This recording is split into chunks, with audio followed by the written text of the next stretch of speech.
तो डिजीज़ दो तरीके के होते हैं, तो पहले तो यहाँ लिखो डिजीज़ दो तरीके के होते हैं। एक जो मेंडेलियन डिजीज़ बोलते हैं, जिसको मेंडेलियन डिजीज़ छोड़ो, और एक होता है क्रोमोजोमल। डिजीज़ नहीं बोल सकते, डिसऑर्डर बोल सकते, बहुत सारे सिम्टम्स रहते हैं क्योंकि उसमें। ठीक है, तो डिसऑर्डर, मेंडेलियन डिसऑर्डर में क्या होता है कि म्यूटेशन होता है किसी एक सिंगल जीन में, mutation in a single gene, जिसके वजह से जो है वो बीमारियां होती है। वेराज क्रोमोसोमल डिजीज़ में क्या होता है ना कि म्यूटेशन नहीं होता, एडिशन या डिलीशन होता है, ऐड और delete of a gene which causes alteration in features. अब मेंडेलियन डिसऑर्डर जो होते हैं वो दो तरीके के होते हैं, ऑटोसोमल और सेक्स लिंक्ड।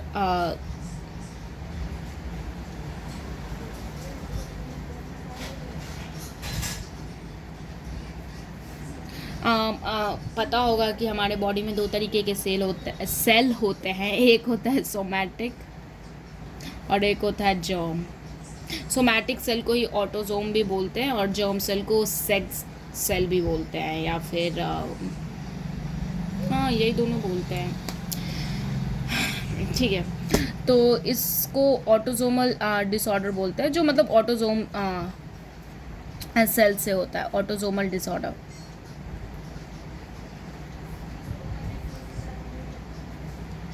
अच्छा, पेडिग्री एनालिसिस में हम दो तीन चीज़ें पढ़ेंगे कि अगर जनरेशन स्किप नहीं हो रहा है तो वो डोमिनेंट होगा, अगर जनरेशन स्किप हो रहा है तो वो रिसेसिव होगा, ये सब। लेकिन जब मैं क्वेश्चन एक दो बताऊंगी लास्ट में तो समझ जाओगे। Autosomal disorder and then sex linked. हमारे सिलेबस में जो भी है क्लास 12th में वो सारे रिसेसिव और सेक्स लिंक्ड हैं, ऑटोसोमल है, हाँ दो तीन है। ठीक है, तो ऑटोसोमल डिसऑर्डर में देखो कैसे होता है कि दो तरीके का इसमें भी होता है, एक डोमिनेंट से होने वाला, एक रिसेसिव से होने वाला। तो इसमें भी होता है डोमिनेंट और रिसेसिव। डोमिनेंट में देखो जैसे कि ए हो गया तो ये डिजीज्ड होगा, अगर ए हो गया तब भी ये डिजीज्ड होगा, और ये हो गया तो ये डिजीज़ नहीं होगा। वेयर एज रिसेसिव में ना ये हो सकता है ना ये हो सकता है, सिर्फ ये जो होगा वो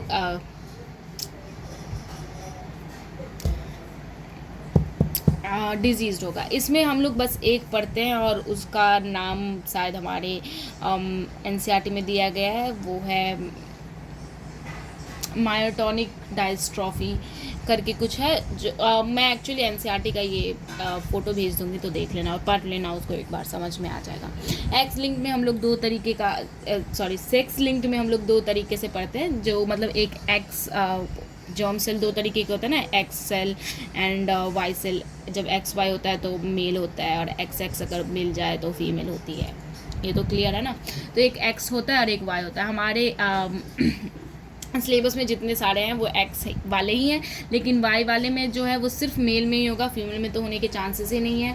तो एक हमारे में नहीं है, लेकिन एक ऐसा डिजीज़ है जो पूरे मतलब जिसके वजह से पूरे सर मुंह कान सब पर बाल आ जाते हैं, बस यही। और एक्स लिंक में हम लोग दो पढ़ते हैं, एक होता है डोमिनेंट, एक होता है रेसेसिव। हम लोग जितने भी पढ़ते हैं वो मैंने बताया कि हमारे सिलेबस में सारे रेसेसिव है, लेकिन इसका एक एग्जाम्पल है मायोटोनिक डिस्ट्रॉफी, इसका एग्जाम्पल है। और इसमें भी एक एग्जाम्पल है डोमिनेंट, और रेसेसिव वाले तो हम लोग पढ़ते ही हैं।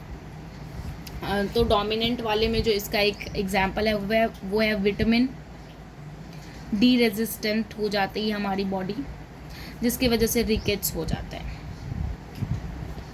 तो इसमें भी यही है कि अगर देखो अगर ये वाला होगा तब हो सकता है डिजीज़, या फिर ये वाला होगा तब हो सकता है डिजीज़, क्योंकि एक डोमिनेंट वाला में अगर एक भी रहे तो डिजीज़ तो हो जाता है ना, या फिर वो अपना कैरेक्टर शो कर देता है, लेकिन ये वाला रहेगा तो नहीं हो पाएगा क्योंकि ये डोमिनेंट वाला है, ठीक है। वेयर एज रिसेसिव में जो है वो सिर्फ ऐसा रहेगा तभी हो पाएगा, ठीक है। और ये फीमेल में कंडीशन है, लेकिन अगर मेल में हो रहा है तो अगर ये एक रिसेसिव है और मेल वाला वाई है तब भी इसमें डिजीज़ हो जाएगा, लेकिन फीमेल में अगर ऐसे है तो डिजीज़ नहीं हो पाएगा, और मेल में अगर ऐसे है तो डिजीज़ नहीं हो पाएगा। ये क्रॉस का निशान है, ओके, ठीक है। जो एक्स लिंक्ड क्या बता रही थी, हाँ, जो एक्स लिंक्ड है इसमें एक वाई वाला है, इसको क्रिस को मैनासिस बोलते हैं, पता नहीं, मैं सेंड कर दूंगी, और उसके बारे में कुछ भी नहीं है, एनसीईआरटी में भी नहीं है, तो उसको पढ़ने की ज़रूरत नहीं है, पर जानकारी के लिए जान लो। इसके बाद हम लोग स्टार्ट करते हैं आगे कि ऑटोसोमल में रेसेसिव में हम लोग 3 पढ़ते हैं, और एक्स लिंक्ड के रेसेसिव में हम लोग 2 पढ़ते हैं। 2 में एक है कलर ब्लाइंडनेस और दूसरा है हीमोफीलिया। हीमोफीलिया को रॉयल्स डिजीज़, ब्लीडर्स डिजीज़ और विक्टोरियाज डिजीज़ भी बोलते हैं, क्योंकि ये क्वीन विक्टोरिया को थी।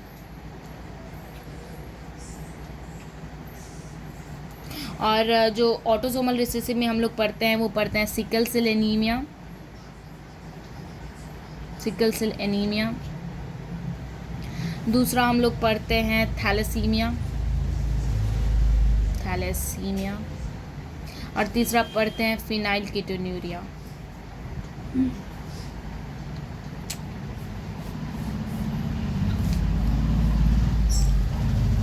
और ये पढ़ेंगे हम। तो हम लोग स्टार्ट करते हैं एक्स लिंक्ड के दोनों डिजीज़ से। तो एक्स लिंक्ड रेसेसिव डिसऑर्डर, इसमें हम लोग पहले पढ़ेंगे colour blindness.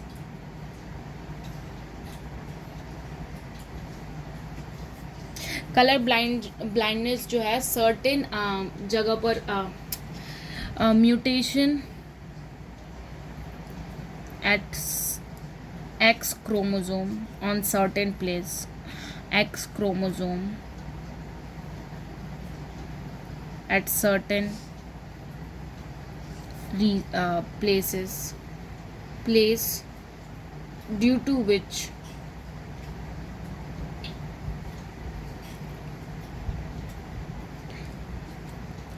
individual lost the capacity to differentiate color। Actually हमारे एनसीईआरटी में ये नहीं दिया गया है कि अगर रेड कलर ब्लाइंडनेस हो जाएगा तो क्या होगा, या फिर उसको किस तरीके का दिखेगा, और ग्रीन कलर का हो जाएगा, लेकिन ये रेड और ग्रीन होता है। अब देखो, क्योंकि कलर ब्लाइंडनेस है तो हम इसको सी से रिप्रेजेंट करेंगे, क्योंकि एक्स लिंक्ड है, तो जब तक फीमेल में ये वाला नहीं आएगा ना, ये वाला स्मॉल तब तक ये होगा ही नहीं। और अगर फीमेल में ये वाला है तो इसमें नहीं होगा और इसमें होगा सिर्फ, लेकिन मेल में ऐसा नहीं है। मेल में अगर एक भी फीमेल वाला एक्स लिंक्ड है ना तो मेल में झट से हो जाएगा, ठीक है, मतलब हो ही जाएगा। इसलिए जो फीमेल की जो टेंडेंसी होती है किसी भी एक्स लिंक्ड रेसेसिव डिसऑर्डर को होने के लिए वो बहुत कम होती है। वो इसलिए क्योंकि उसमें दोनों रेसेसिव चाहिए, लेकिन मेल में सिर्फ एक रेसेसिव होगा जो उसकी मम्मी से आएगा और वो बीमार हो जाएगा।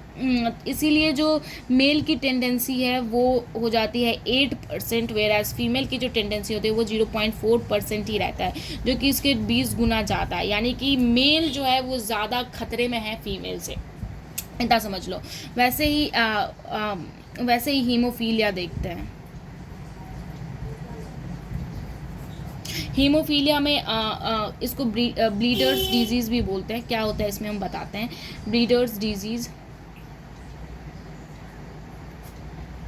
रॉयल डिजीज़ भी बोलते हैं, और इसको विक्टोरियाज डिजीज़ भी बोलते हैं। इसमें क्या होता है ना कि अगर आपको एक बार कट लग गई तो ब्लड लॉस बहुत होता है, क्योंकि जो हमारी क्लॉटिंग फैक्टर होती है ना वही मिसिंग होती है इसमें। सो एक्स क्रोमोसोम पर जो क्लॉटिंग फैक्टर होता है, क्लॉटिंग फैक्टर होता है,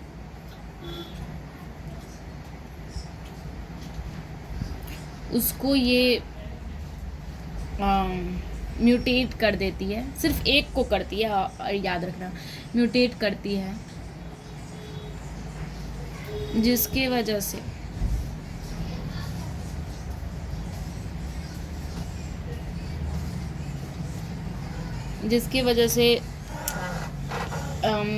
क्लॉट नहीं कर पाता, क्लॉटिंग नहीं हो पाती है।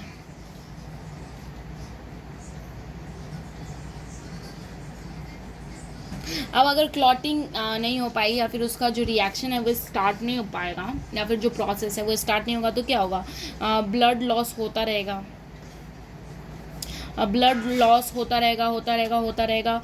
और ऐसा होता है कि क्योंकि जिसको भी ये बीमारी रहती है वो ज़्यादा दिन तक जी नहीं पाता, तो कैन बी फेटल। अगर छोटा सा भी स्क्रैच लग गया तो भी बहुत ज़्यादा ही ब्लड लॉस होगा, सो कैन बी फेटल।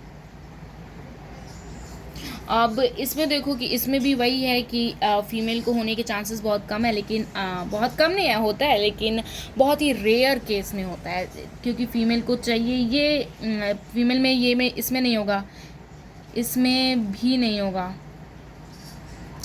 सिर्फ फीमेल को अगर ये कंडीशन दिया जाए तभी हो सकता है, लेकिन मेल को अगर ये कंडीशन मिल गया तो नहीं होगा, लेकिन मेल को अगर ये वाला कंडीशन मिल गया तो तुरंत हो जाएगा। यानी फीमेल को 3 ऑप्शंस में से एक ऑप्शंस में ही बस हो सकता है, वेयर एज मेल को तुरंत हो सकता है, क्योंकि अगर उसकी मम्मी अगर कैरियर भी है, ज़रूरी नहीं है कि उसकी मम्मी अफेक्टेड हो, अगर उसकी मम्मी ऐसी है, यानी एक मतलब उसकी मम्मी सेफ है लेकिन उसकी मम्मी कैरियर है इस डिजीज़ की, इस जीन की, तो ये अपने बच्चों में अगर ये वाला उसके बच्चे में ट्रांसफ़र हो गया उसके बेटे में, तो उसके बेटे को तुरंत हो जाएगा। इसीलिए जो है वो जो लड़का, और क्योंकि लड़का जो होता है वो मतलब इतना दिन जी ही नहीं पाता इस डिजीज़ के साथ कि वो अपनी बेटी को ये वाला चीज़ ट्रांसफ़र कर पाए, क्योंकि पेरेंट्स जिएंगे तभी तो। ये कैरियर मम्मी से अगर ये वाला गया और कैरियर पापा से ये वाला गया तो उसकी बेटी को होगा। अगर ये वाला अगर डिजीज़ हो जाता है तो थोड़ा भी कट लगेगा तो वो आदमी तो मतलब गया है, अगर रुक नहीं पा रहा है या फिर वो रिएक्शन ही नहीं हो पा रही है। तो फीमेल कैरियर हो सकती है लेकिन बहुत रेयर केस में होता है, क्योंकि लड़का इतना दिन जीता ही नहीं है कि वो सेक्सुअल एक्टिविटीज़ कर पाए और किसी डॉटर को जन्म दे पाए। मतलब होता है लेकिन बहुत rarest of the rare case है। अब हम लोग ऑटोसोमल डिसऑर्डर पे आएंगे। सो ऑटोसोमल डिसऑर्डर देखते हैं।